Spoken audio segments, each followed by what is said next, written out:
Are you riding the Absa Cape Epic or any of the Epic Series races and don't have a training plan? This is why you should be on a training plan.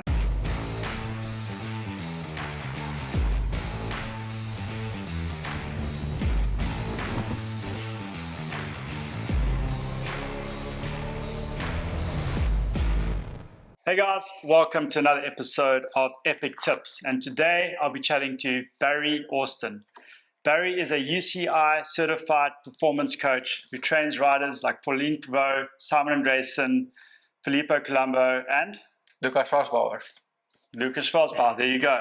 So Barry's been training me for my last two epics. Before that, I never had a training plan and my riding sucked, to be honest. And ever since I got onto a plan, I could slowly see the way my riding improved. Correct? Yeah, it helps a lot. Yeah. So the first question I want to ask you is, what is a training plan? Yeah, so training plan is basically just a diary of what you're going to do today in order to prepare for something. You know, when you are building, let's say Legos, and you buy yourself a Lego set, there's this instruction manual that comes out in step 1 to 10. A training plan is that. It lays out your step 1 to 10 on how to build your fitness towards your target event. Okay. So specifically with myself and any 9 to 5 person training for, let's say, the Cape Epic, you need to have a structure. What type of structure is there when you give someone a training plan? So the biggest thing, a while back, someone asked me to use what I've learned from the pros to build a plan for something like a Cape Epic. And I sat down and I sort of thought to myself, what is needed? And the biggest thing for an event like this is resilience, to build body resilience. So what has happened in the past is that people used hours, and they just gave a plan with lots of hours, and you spent 25, 30 hours a week training. Your wife's angry, your kids call you uncle and not dad anymore, and carries on. So I said, okay, there's other ways to do it. And I just looked at a plan and I said, let's build a structure where we can actually build resilience in a different way. And we use an intensity balanced with endurance, and we build a plan towards a specific event, targeting all the energy systems and creating a time-effective plan. And that worked out to something that keeps you busy about 12 hours a week. It's enough time for family, good time on the bike, and helps you perform solidly at the Epic. Okay, so you mentioned 12 hours a week. I used to ride, I think, 18 to 20 hours a week, and I just used to ride my bike. But ever since I've been on a plan with you, my riding is 10 to 12 hours a week. I'm stronger, fitter, and a big thing is I like food. So I still eat what I want to eat, and I'm training less.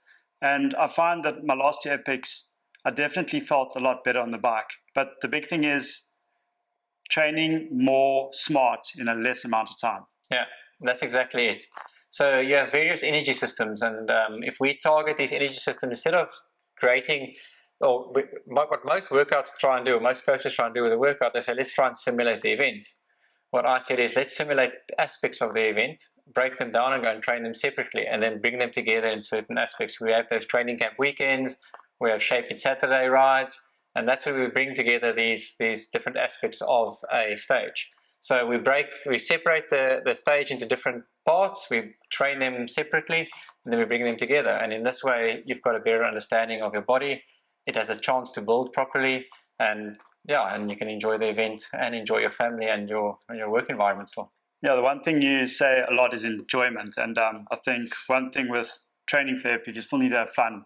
And I know myself and a lot of friends, eventually you just don't want to ride your bicycle anymore because you lose that fun factor.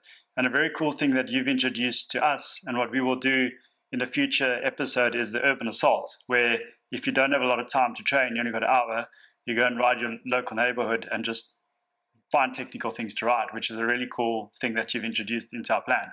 Yeah, I think so. When I got into cross-country mountain bike training, one of the things that I saw a lot with technical training people do is they name the feature. It's a berm, it's a drop-off, where actually it's what you and your bike has to do when you encounter something. So people go and look for a berm instead of going use a turn somewhere in there. You get these disabled ramps that have turns in there, and people don't use them, but you can use them.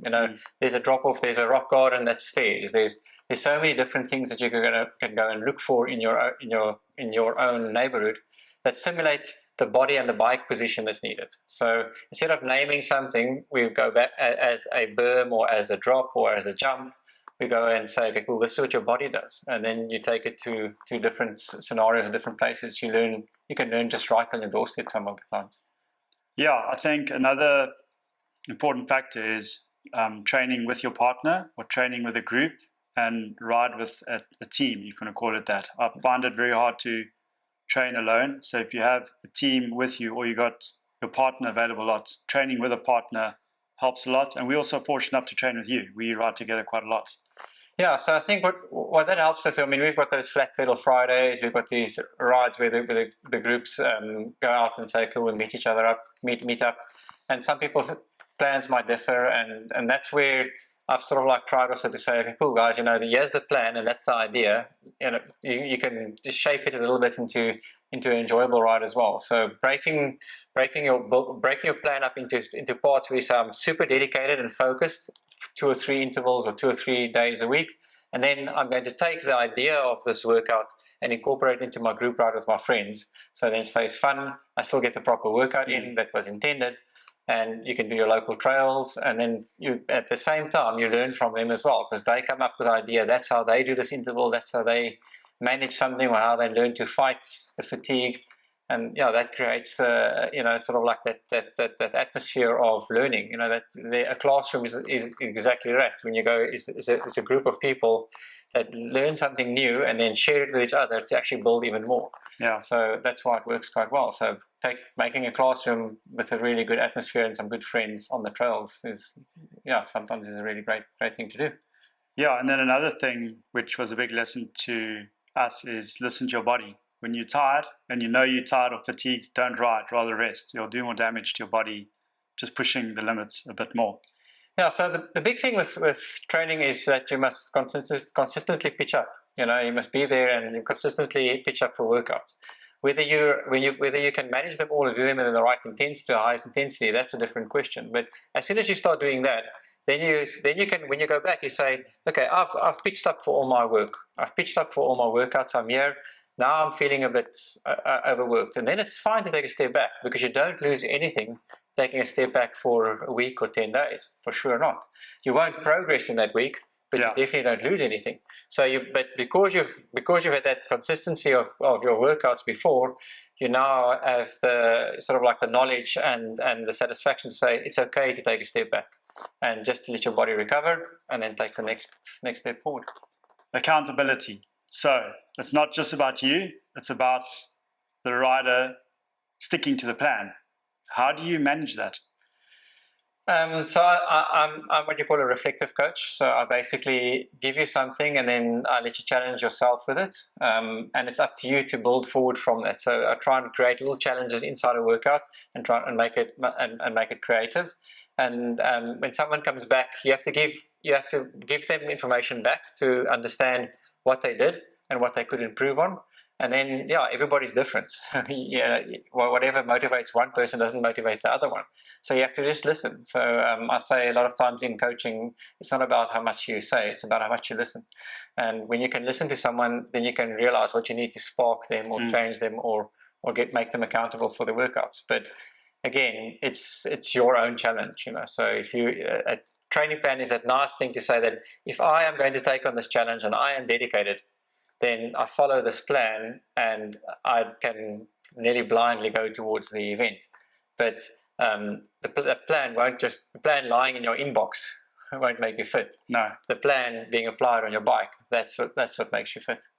Yeah, it also doesn't help when you send me Simon's training plan by accident. No, that's it's a bit hectic. But I mean, we see it off the first workout's not working at the coffee shop after our ride. Oh yeah, every training ride's a coffee ride. Yeah. No, that's important to end, and you have to reflect. That's why I said I'm a reflective coach. So what's better to have than a cup of coffee and reflect on what we did.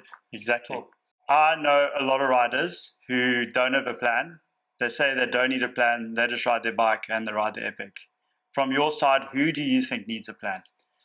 Well, for me, I think everybody needs a plan. I'm not saying everybody needs a coach. Everyone needs a plan, and if you have the knowledge to make your own plan and you trust it, that's fine. But you have to plan ahead for that. If you don't, others say, fail to plan to fail. It's the same with the day of the epic as well. This whole training plan with a coach can spill over into the coach's advice into how to ride the epic and how to do it properly. But for yourself is that you have to go and say, okay, cool, here's my event.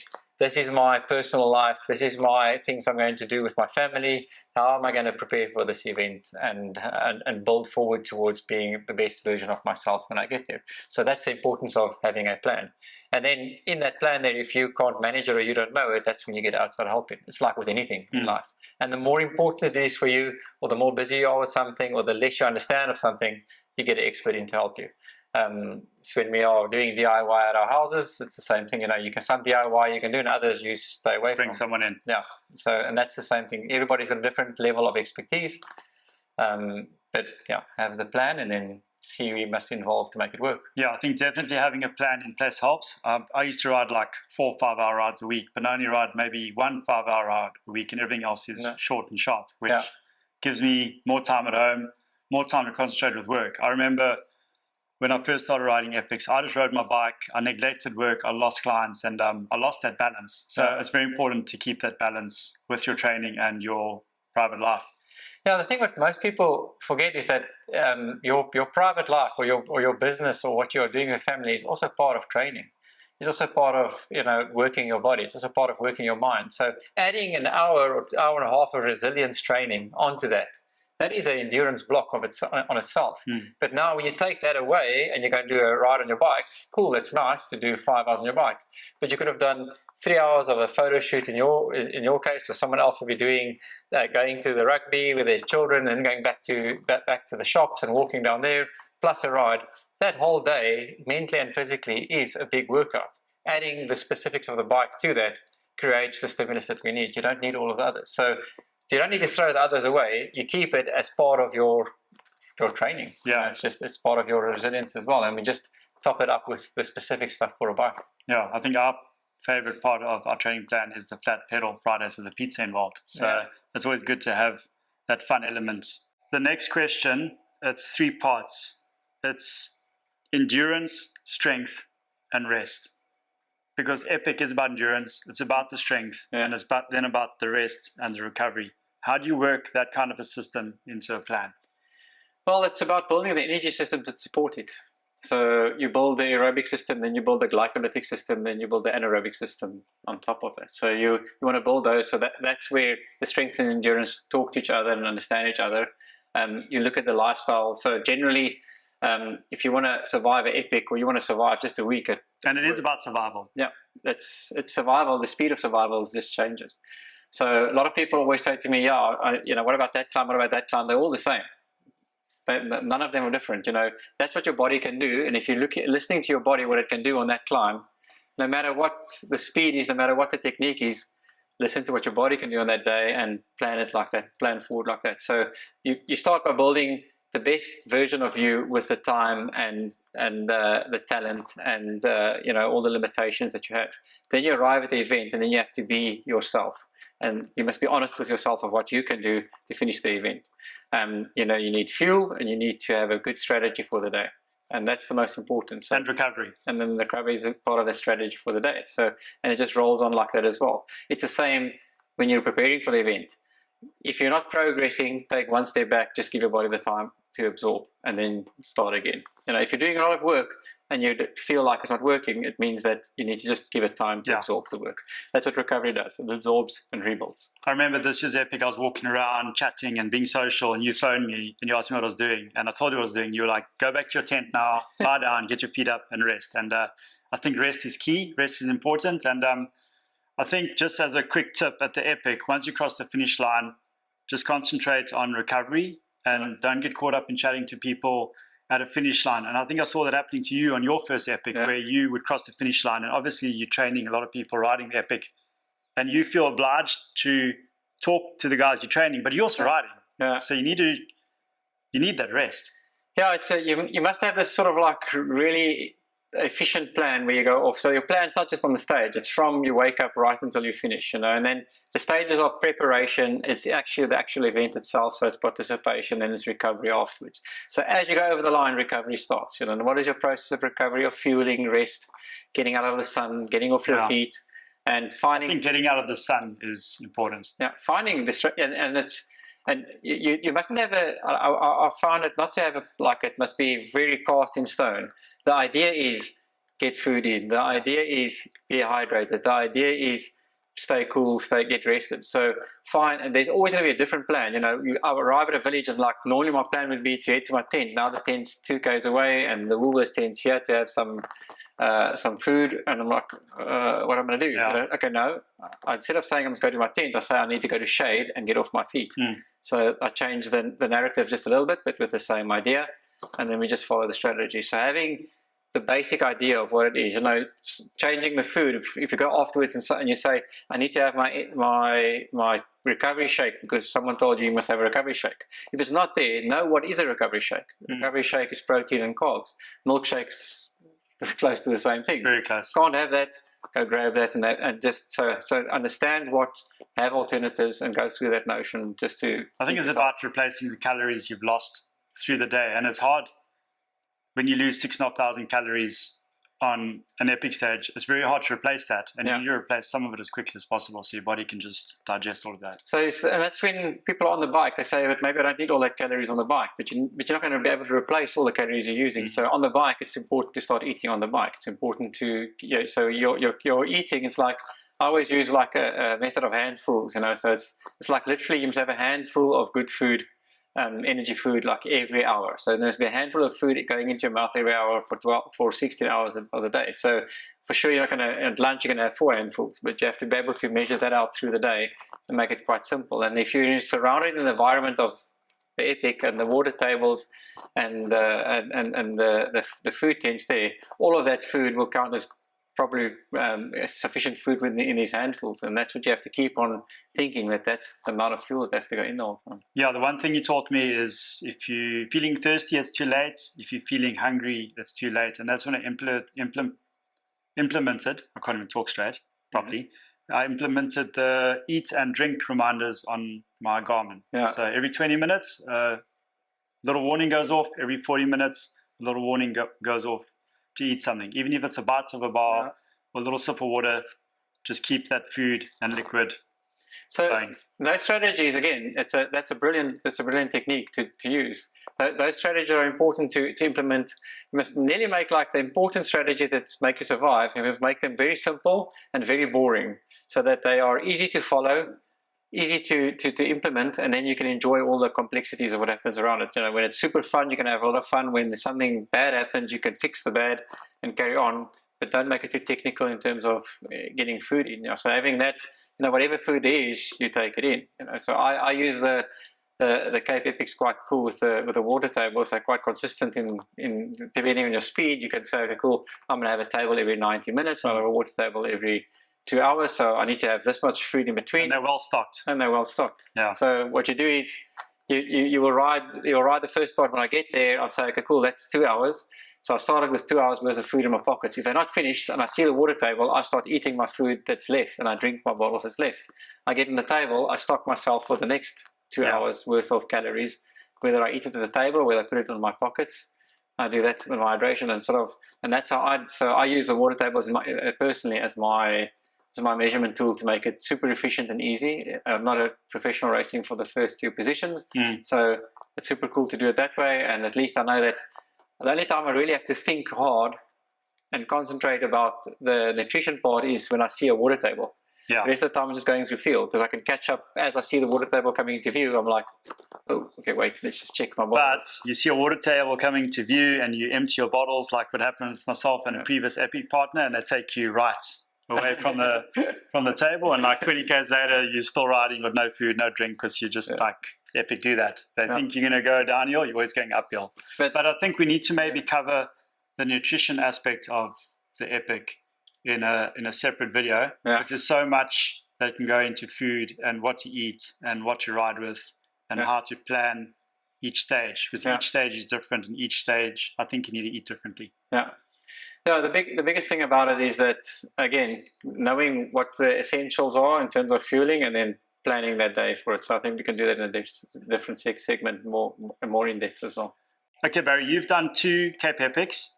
How has this changed the way you work your training plans for riders doing future Cape Epics? Yeah, so for me, the biggest learning is how to do the event itself, how to approach the event itself. So I think the plans, there were some tweaks going into the plans, understanding a little bit of the time constraints and what the event needs, but not too much of those changes. The biggest change is when you go to the event, the riders build up the fear of the event instead of the embracing of the event. So, but you have to fear the event. Yeah, you have to be careful of the event. So you have to say, okay, cool, I'm going to be prepared. So that's all you have to do is be prepared. And when you get there, you mustn't ride with fear, you must ride with knowledge. So, and that's the most important part. When you ride with knowledge, so people would go and say, yeah, we have to go and train this climb, and we have to see that one, and have to do that. Now, if you have to have that basic skill is the most important thing. Whether you apply it on that climb, another climb, the one in the Grand Canaries, the one in France, they're all still the same climb. They're still a climb. What you're going to have to do there, you have to ride a certain pace, and you have to have a certain skill. So those skill sets are things that you train in small parts everywhere, but you mustn't fear that big picture, because there's only one thing you can do is, if a climb is this long, you have to ride that pace, and that's what you're going to do on the day. So that would be the biggest thing learned from that is carrying this knowledge over to the athletes as they approach the event. Say that no matter what the day is going to be, this is the pattern that you ride your day at, and this is how you take your food in, and let the day happen. But don't try and be someone you're not. That's the most important. And don't start too fast. Start slow, finish strong.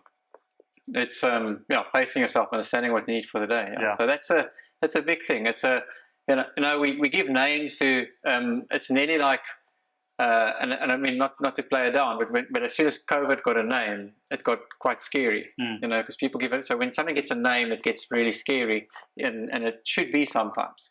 But we give a name to this big climb or that fear thing, and it's super cool that there are these big climbs and big features in these races or technical terrain. But all of it is trained and broken down to small bits that you can go and get a handle on. And when you get there, you can only just apply who you are. And most of the people, all the people I work with, unless they've crashed, get through the epic. And the only reason that they don't get through, or the reason that they do get through the epic every time, is that they know themselves. So they are honest with themselves. This is me, and this is how I ride the race. I'm confident that way, and I've got the knowledge, and that's how I'll go through. That's some good advice. When should you start training for Cape Epic, and when is it too late to start training for Cape Epic? So I would say you want to give a proper chance for all your energy systems to have a complete phase of training, and that would be normally on like next year's Epic would be like the last week of November this year in 2022. You would start training for it. But yeah, you can make these blocks smaller if you're more experienced. If it's your first time around, don't leave it for later than the sort of like end of November. You can start earlier. Life happens. You go on holidays with family. Christmas. So that's a big factor. So a lot of things can go. So whatever these things can disrupt your training, you have to just add a week or two onto the training plan. You're managing a lot of guys riding the Epic. The Epic's a big event. There's a lot of people. And I think the biggest thing is getting sick during the Epic. How do you help your riders control that? I think we've learned, I'll try and keep things quite simple, so not to make it complicated. And we've learned a lot from all the advice given during this period in COVID. And I think that's really sound advice. It's just keeping hygiene as a priority. Washing your hands, contact with people. For sure, we are more festive and we're super happy, but understand how the germs get spread, understand how viruses spread. We've learned a lot about it. I think there's been an overflow of that knowledge, and we just use it. Use that knowledge. That's the most important. The same when it comes to foods. You would try and to avoid foods where multiple people have contact in the food. Stick to stuff that don't change into any new products or foods that you're not used to that can upset your stomach. But most of all, it's hygiene, hygiene, and then the temperature changes in day and night time. So don't be afraid to warm yourself up at night. So don't be brave. Just rather keep yourself. You are susceptible to. It's not the cold that makes you sick, but because your immune system is down and your resistance of your body is at a low point. You want to just help it out. So just look after yourself in terms of that. Yeah, it's a very hard thing to avoid, is being around people and shaking hands. Rather do knuckles than give out hugs, and just kind of like be selfish with who you are. It's a fine line. I mean, the best of them, there's not. I don't think anybody has been spared. Not through ethic. Not they're saying, okay, cool, I did everything right. No. So the biggest thing is that you want to go into the event having a strong immune system. So don't overtrain or do way too much volume before. Reduce that volume closer to the event. Build up properly, eat properly. Go into the event as a strong person, and you can get out of the event as a strong person as well. Okay, Barry, thanks for the information and for the chat. I think it's a lot of helpful information that a lot of riders don't have access to. If anybody needs any information about a training plan or any sort of training, I'll leave all the links in the description below to Barry and his website. And hopefully you guys get a training plan. It does help. And see you guys on the trails. Cheers. Ciao.